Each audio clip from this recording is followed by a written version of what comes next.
अब खबरें आपको विस्तार से दिखा देते हैं। चिन्मय कृष्णदास की जमानत पर सुनवाई टली। अब 2 जनवरी को चिन्मय कृष्णदास की जमानत पर सुनवाई होगी। तो अभी की बड़ी खबर आपको बता दें, बांग्लादेश से आईसीयू में भर्ती हैं चिन्मय कृष्णदास के वकील। चिन्मय कृष्णदास के वकील पर हमला किया गया था, उनकी हालत गंभीर बनी हुई है। कहा गया है कि उनके लिए प्रार्थना करें। अब 2 जनवरी को चिन्मय कृष्णदास की जमानत पर सुनवाई होनी है। वहाँ अभी से नहीं, सदियों पुराना भाईचारा हजारों साल से इसी तरह रहते आए हैं। लेकिन अचानक ये जो घटना हुई है, ये सोची समझी रणनीति के तहत वेल प्लान्ड हुआ है और वहाँ के भाईचारे को गोली मारने का काम हुआ है। जो घटना हुई है वो सोची समझी साजिश है। वहाँ जो खुदाई की बात लगातार अध्यक्ष महोदय देश में कोने कोने पर भारतीय जनता पार्टी और उनके सहयोगी और समर्थक शुभचिंतक बार बार खुदाई की जो बात कर रहे हैं अध्यक्ष महोदय, ये खुदाई जो है हमारे देश का सौहार्द, हमारे देश का भाईचारा, हमारे देश का गंगा जमनी तहजीब को खो देगा। मैं आपका धन्यवाद इसलिए भी देता हूँ कि इस महत्वपूर्ण जो साजिश हुई, और वो साजिश सोची समझी इसलिए मैं बोल रहा हूँ। उत्तर प्रदेश का चुनाव था, पहले 13 तारीख को चुनाव होना था और 13 तारीख के चुनाव को उन्होंने बढ़ा करके 20 तारीख कर दिया। और इस जो घटना है मैं आपके सामने पढ़ना चाहता हूँ।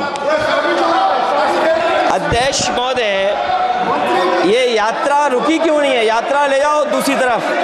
अध्यक्ष महोदय, संभल की शाही जामा मस्जिद के खिलाफ 19/11/2024 को सिविल जज सीनियर डिवीजन छंदौसी संभल में एक याचिका डाली गई। कोर्ट ने दूसरे पक्ष को, अध्यक्ष महोदय सुनिए, ये सुनना चाहिए, हम यूं ही नहीं कहते थे। आप तो संक्षिप्त में बोले। अध्यक्ष महोदय, हम यूं ही नहीं कहते थे कि संविधान ये मानती नहीं सरकार। हम यूं ही नहीं कहते थे कि संविधान नहीं मानती। जब प्लेसेस ऑफ वर्शिप एक्ट है, प्लेसेस ऑफ वर्शिप एक्ट है, हम बनते तो बहुत कुछ हैं। संभल के शाही जामा मस्जिद के खिलाफ 19/11/2024 को सिविल जज सीनियर डिवीजन चंदौसी संभल में एक याचिका डाली गई। कोर्ट ने दूसरे पक्ष को सुने बगैर उसी दिन 19/11/2024 को सर्वे के आदेश दे दिए। ताज्जुब की बात है, संभल के जिलाधिकारी संभल और पुलिस अधीक्षक संभल आदेश को पढ़े बगैर 2 घंटे के बाद सर्वे के लिए पुलिस बल के साथ शाही जामा मस्जिद पहुंच गए। जामा मस्जिद की कमेटी, जनप्रतिनिधि, उलेमा इकराम, सभी अधिवक्ताओं ने सहयोग दिया। जिलाधिकारी संभल और पुलिस अधीक्षक संभल ने 2.5 घंटे सर्वे के बाद कहा सब सर्वे पूरा हो चुका है और अब रिपोर्ट कोर्ट को भेज दी जाएगी। लेकिन दिनांक 22/11/2024 फ्राइडे को जुमे की नमाज के लिए लोग नमाज अदा करने के लिए जामा मस्जिद पहुंचे, लेकिन पुलिस प्रशासन ने बैरिकेड लगा दिया ताकि लोग नमाज न पढ़ सकें। उसके बाद भी लोगों ने संयम बरतते हुए नमाज अदा की और किसी प्रकार का विरोध प्रदर्शन नहीं किया। 29/11/2024 को कोर्ट की अगली तारीख तय थी। शाही जामा मस्जिद की कमेटी और मुस्लिम समाज के सभी लोग कोर्ट में केस की पैरवी के लिए तैयारी कर रहे थे, परंतु दिनांक 23/11/2024 की रात पुलिस प्रशासन द्वारा कहा गया 24/11/2024 यानी अगले दिन सुबह को दोबारा सर्वे किया जाएगा। शाही जामा मस्जिद कमेटी और अधिवक्ता ने कहा कि इस सर्वे तो मुकम्मल हो चुका है, अब दूसरे सर्वे की क्या आवश्यकता है? कोर्ट के आदेश का हमने पालन कर दिया। अगर दूसरे सर्वे कराना है तो दोबारा आदेश करवाएं, कोर्ट के आदेश के बाद हम दोबारा सर्वे करा देंगे। लेकिन जिलाधिकारी संभल और पुलिस अधीक्षक संभल ने कोई सुनवाई नहीं की और तानाशाही दिखाते हुए सुबह के वक्त से पहले शाही जामा मस्जिद आ गए। शाही जामा मस्जिद कमेटी और मुस्लिम समाज के लोगों ने फिर भी धैर्य रखा और दोबारा सर्वे के लिए अंदर ले गए। सर्वे के दौरान करीब 1.5 घंटा बाद जब जनता को सूचना मिली तो वो इकट्ठा होना शुरू हो गए। लोगों ने सर्वे का कारण जानना चाहा तो सर्किल ऑफिसर ने उनके साथ गाली गलौज की और लाठीचार्ज करवाकर बुरी तरह जख्मी कर दिया। इसका विरोध करते हुए चंद लोगों ने पत्थर चलाए, जिसके बदले में पुलिस के सिपाही से लेकर के अधिकारियों तक ने अपने सरकारी और प्राइवेट हथियारों से गोलियां चलाईं, जिसका वीडियो रिकॉर्डिंग है, जिसके एवज में दर्जन लोग गोलियों से घायल हो गए हैं। 5 मासूमों जो कि अपने घर से सामान लेने के निकले थे, उनकी मृत्यु हो गई। संभल का माहौल बिगाड़ने में संभल का माहौल बिगाड़ने में याचिका दायर करने वाले लोगों के साथ पुलिस और प्रशासन के लोग जिम्मेदार हैं। इनको निलंबित किया जाना चाहिए और हत्या का मुकदमा चलाया जाना चाहिए, जिससे कि लोगों को इंसाफ मिल सके और आने वाले समय में कोई इस प्रकार की संविधान के खिलाफ और गैर कानूनी घटना को अंजाम न दिया जा सके। अध्यक्ष महोदय, ये लड़ाई दिल्ली और लखनऊ की है। नो प्लीज कभी दिल्ली पहुंचे थे जिस रास्ते, वही लखनऊ वाले उसी रास्ते पहुंचना चाहते हैं। उज्जर रमन सिंह जी 2 मिनट बोल रहे, आप 1 मिनट बोल रहे हैं। हो गया विषय आपका अखिलेश जी विषय हो गया आपका। अखिलेश जी विषय हो गया आपका।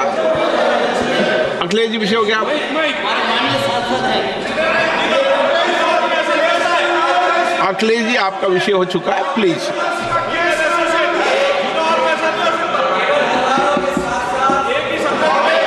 आप जल्दी आप बोलना चाहते हैं, प्लीज। चलिए, हो गया उनका विषय, उन्होंने पूरा विषय रख दिया उज्जवल निगम जी। तो अखिलेश यादव को आपने सुना, उन्होंने सीधे तौर पर यह कहा कि संभल हिंसा के लिए पुलिस जिम्मेदार है, प्रशासन जिम्मेदार है, उनके खिलाफ कार्रवाई हो, उनके खिलाफ मुकदमा दर्ज हो। सोची समझी साजिश बताया इसे अखिलेश यादव ने। तो लोकसभा की कार्यवाही चल रही है और इस दौरान अखिलेश यादव ने संभल हिंसा पर अपनी बात रखी। उनका साफ तौर पर कहना था, खोदोगे तो देश का सौहार्द खोदोगे। तो लोकसभा की कार्यवाही जारी है और इस दौरान आपने सुना अखिलेश यादव अभी थोड़ी देर पहले संभल हिंसा पर बोल रहे थे और सीधे तौर पर उन्होंने सरकार पर हमला किया, ये कहते हुए कि संभल हिंसा दरअसल सोची समझी साजिश है। उनका साफ तौर पर यह कहना था कि इसके लिए पुलिस और प्रशासन के लोग जिम्मेदार हैं और ऐसे में उनके खिलाफ कार्रवाई की जानी चाहिए, मुकदमा दर्ज किया जाना चाहिए पुलिस वालों के खिलाफ। ये खुदाई हमारे देश की तहजीब खोदेगी, खोदोगे तो देश का सौहार्द खो दोगे, ये कहना था अखिलेश यादव का। उन्होंने इसे सीधे तौर पर यूपी में जो बाय इलेक्शंस हुए उससे जोड़ दिया। उन्होंने कहा कि यूपी में चुनाव था, इसीलिए संभल में ये साजिश रची गई। तो संभल हिंसा के लिए प्रशासन को जिम्मेदार ठहराते हुए अखिलेश यादव ने कहा है कि पुलिस वालों के खिलाफ मुकदमा दर्ज होना चाहिए, उनके खिलाफ कार्रवाई होनी चाहिए। संभल जो इसलिए जाना जाता था कि भाईचारे के साथ वहाँ रहते हैं लोग, वहाँ अभी से नहीं, सदियों पुराना भाईचारा हजारों साल से इसी तरह रहते आए हैं। लेकिन अचानक ये जो घटना हुई है, ये सोची समझी रणनीति के तहत वेल प्लान्ड हुआ है और वहाँ के भाईचारे को गोली मारने का काम हुआ है। जो घटना हुई है वो सोची समझी साजिश है। वहाँ जो खुदाई की बात लगातार अध्यक्ष महोदय देश में कोने कोने पर भारतीय जनता पार्टी और उनके सहयोगी और समर्थक शुभचिंतक बार बार खुदाई की जो बात कर रहे हैं अध्यक्ष महोदय, ये खुदाई जो है हमारे देश का सौहार्द, हमारे देश का भाईचारा, हमारे देश का गंगा जमनी तहजीब को खो देगा। मैं आपका धन्यवाद इसलिए भी देता हूं कि इस महत्वपूर्ण जो साजिश हुई, और वो साजिश सोची समझी इसलिए मैं बोल रहा हूं। उत्तर प्रदेश का चुनाव था, पहले 13 तारीख को चुनाव होना था और 13 तारीख के चुनाव को उन्होंने बढ़ा करके 20 तारीख कर दिया। और इस जो घटना है मैं आपके सामने पढ़ना चाहता हूं। तो संभल में जो कुछ हुआ वो साजिशन हुआ, इसके लिए पुलिस प्रशासन जिम्मेदार, इन सबके पीछे सरकार का हाथ, और ऐसे में पुलिस वालों के खिलाफ मुकदमा दर्ज किया जाए, उनके खिलाफ कार्रवाई की जाए, ये मांग की अखिलेश यादव ने लोकसभा में जब वो अपना संबोधन रख रहे थे। ये दिल्ली ये अध्यक्ष महोदय इसलिए जरूरी है। आप अध्यक्ष घटना को महोदय, बताइए प्लीज। नो, अध्यक्ष महोदय, मनीष जायसवाल, चुनाव हो गया, चुनाव में जो मनीष बेईमानी जायसवाल, की है मनीष सरकार, जायसवाल। जो चुनाव में बेईमानी,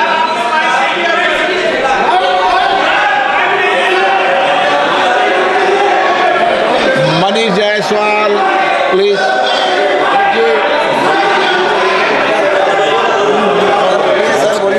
मनीष जायसवाल, आपके माध्यम से सदन का ध्यान झारखंड में वर्तमान में उत्पन्न अत्यंत गंभीर मुद्दे की ओर आकृष्ट करना चाहता हूं।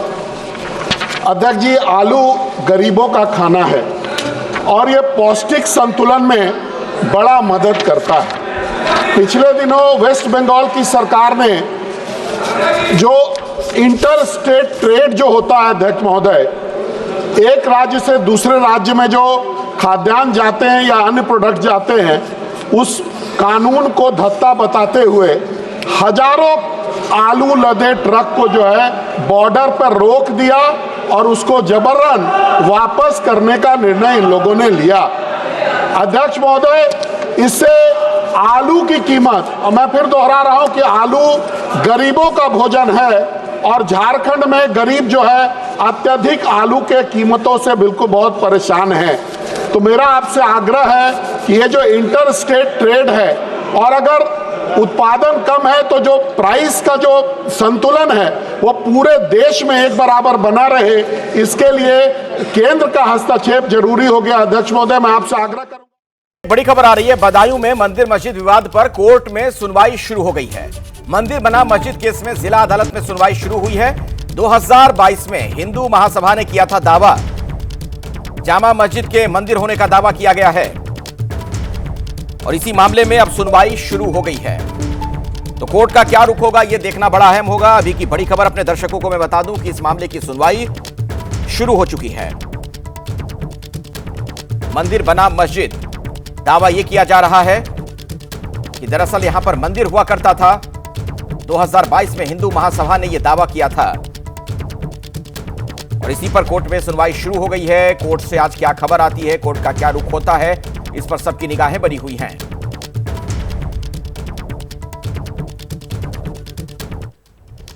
यह पूरा मामला है क्या, पूरा विवाद है क्या, वो मैं आपको विस्तार से बता देता हूं। दरअसल बदायूं विवाद में मुस्लिम पक्ष का जो दावा है वो भी हम आपको बताएंगे, लेकिन ये देखिए, हिंदू महासभा का दावा यह कि कुतुबुद्दीन ऐबक के समय में यहां पर मंदिर था, जबकि मुस्लिम पक्ष ने जो दावा किया है वो ये कि सुल्तान शमसुद्दीन अल्तमश ने बनवाई थी मस्जिद।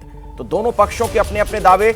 हिंदू महासभा का दावा यह कि मंदिर को तोड़कर मस्जिद बनाया गया, जबकि मुस्लिम पक्ष ने इस बारे में यह कहा कि वर्ष 1223 में इस मस्जिद का निर्माण कराया गया था, यानी बहुत ही पुरानी मस्जिद। हिंदू महासभा का यह दावा है कि 1875 से 1978 तक के गजट में मंदिर के प्रमाण हैं। मुस्लिम पक्ष ये कह रहा है कि सभी सरकारी रिकॉर्ड में यहां जामा मस्जिद दर्ज है, यहां पर जहां पर जो भी रिकॉर्ड है उसमें जामा मस्जिद का जिक्र है। दोनों के अपने अपने अपने दावे हैं और मुस्लिम पक्ष अब इस मामले में क्या कह रहा है, सुन लीजिए आप।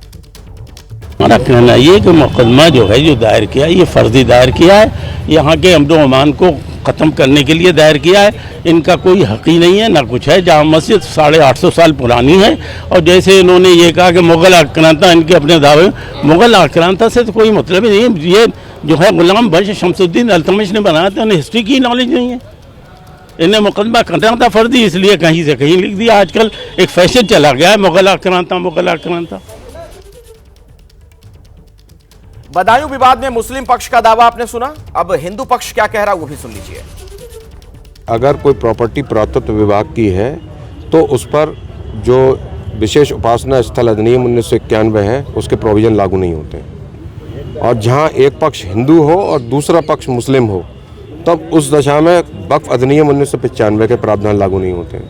ये एडमिटेड फैक्ट है, इसमें कहीं कोई ये नहीं है कि आप ये कह सकते हो कि लॉ के अनुसार ऐसा नहीं हो सकता। ये सीधी सी बात है कि अगर पुरातत्व विभाग की प्रॉपर्टी है तो उस पर विशेष उपासना नियम के 1991 प्रावधान लागू नहीं होते। इन्हीं दो ग्राउंड को लेकर केवल एप्लीकेशन मूव हुई है, इसके अलावा उसमें कोई तीसरी ग्राउंड नहीं है कि ऑर्डर 711 की इन्हीं दो आधारों पर केवल बात पत्र को निरस्त कराना चाहे। सारे सरकारी डॉक्यूमेंट है, कोई प्राइवेट डॉक्यूमेंट नहीं है। वो सारे सरकार के ही डॉक्यूमेंट है, कोई प्राइवेट डॉक्यूमेंट नहीं है। यहाँ से मुलायम सिंह सरकार से लेके बीजेपी गवर्नमेंट और मायावती गवर्नमेंट तक के कागज हैं और पूरा सारे से एक भी एक सरकारी डॉक्यूमेंट है।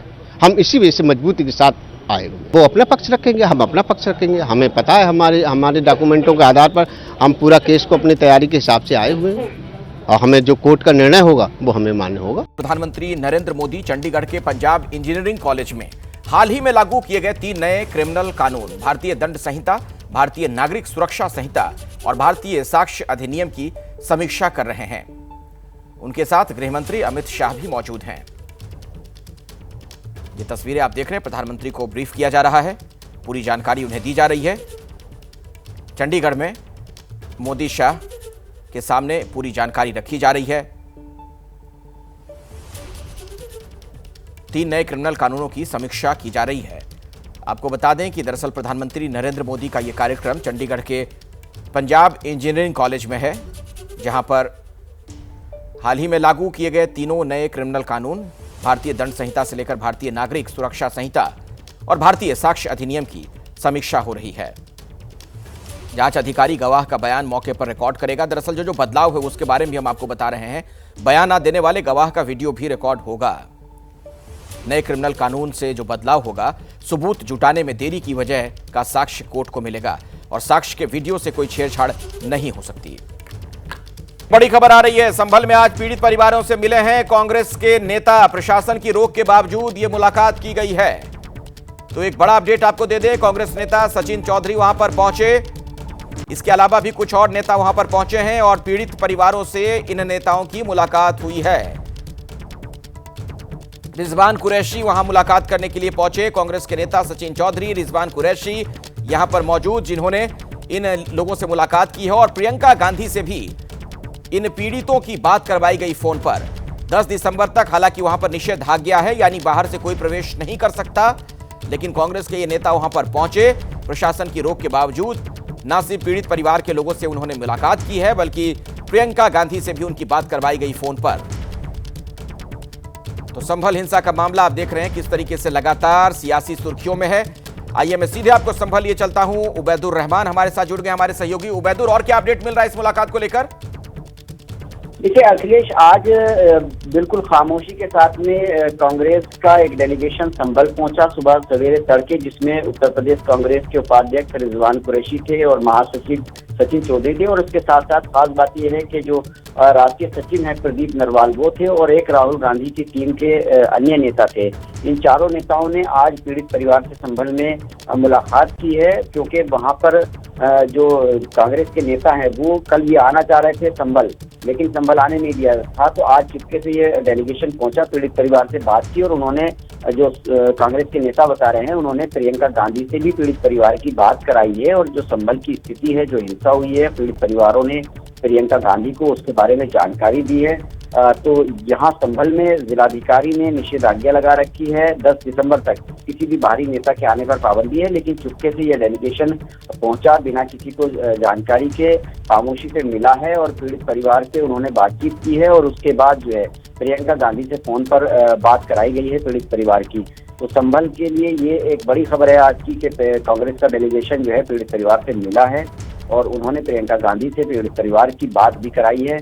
इसमें जो सचिन चौधरी हैं, महासचिव हैं कांग्रेस यूपी के, और जो प्रदेश उपाध्यक्ष हैं रिजवान कुरैशी वो थे। इसके अलावा 2 नेता जो है वो दिल्ली से आए थे, प्रदीप नरवाल और एक अन्य नेता जो राहुल गांधी की टीम के सदस्य हैं। इन लोगों ने प्रियंका गांधी से पीड़ित परिवार की बात कराई है। बड़ी खबर आपको बता दें, बदायूं मस्जिद विवाद में सुनवाई टल गई। तो जो सुनवाई हो रही थी, अब 10 दिसंबर को बदायूं मस्जिद विवाद पर सुनवाई होगी, यानी एक नई तारीख मिल गई है। बदायूं मस्जिद विवाद पर सुनवाई शुरू आज हुई थी थोड़ी देर पहले, लेकिन अब सुनवाई टल गई है। अब यह सुनवाई होनी है 10 तारीख को, यानी 10 दिसंबर को। तो कोर्ट का इस मामले में क्या रुख होगा, यह देखना अहम होगा। मुस्लिम पक्ष ने अपनी दलील रखी है बदायूं मस्जिद विवाद पर और अब सुनवाई टाल दी गई है, यानी अब 10 तारीख को अगली सुनवाई होगी। तो बदायूं में जो मस्जिद का विवाद, जो हिंदू पक्ष है उसका दावा कि यहां पर मंदिर हुआ करता था और ये दावा अब अदालत की दहलीज पर है। मस्जिद विवाद पर आज सुनवाई हो रही थी, बहस पूरी नहीं हो पाई है और अब होगी अगली सुनवाई 10 तारीख को, यानी 10 दिसंबर को। तो 10 दिसंबर को जब अदालत एक बार फिर से बैठेगी, इस मामले में सुनवाई शुरू होगी। तो क्या होगा ये देखना बड़ा महत्वपूर्ण होगा। दोनों पक्षों के अपने अपने दावे हैं, दोनों तरफ से दलीलें दी जा रही हैं। वहां पर मंदिर था या फिर मस्जिद था, इसको लेकर दोनों पक्ष ने अपने अपने तर्क रखे हैं, कुछ सबूत पेश किए गए हैं। अब अदालत इस पर क्या रुख अपनाता है ये देखना बड़ा महत्वपूर्ण है। 10 दिसंबर को बदायूं मस्जिद विवाद पर अब सुनवाई होनी है। फिलहाल आज सुनवाई टल गई।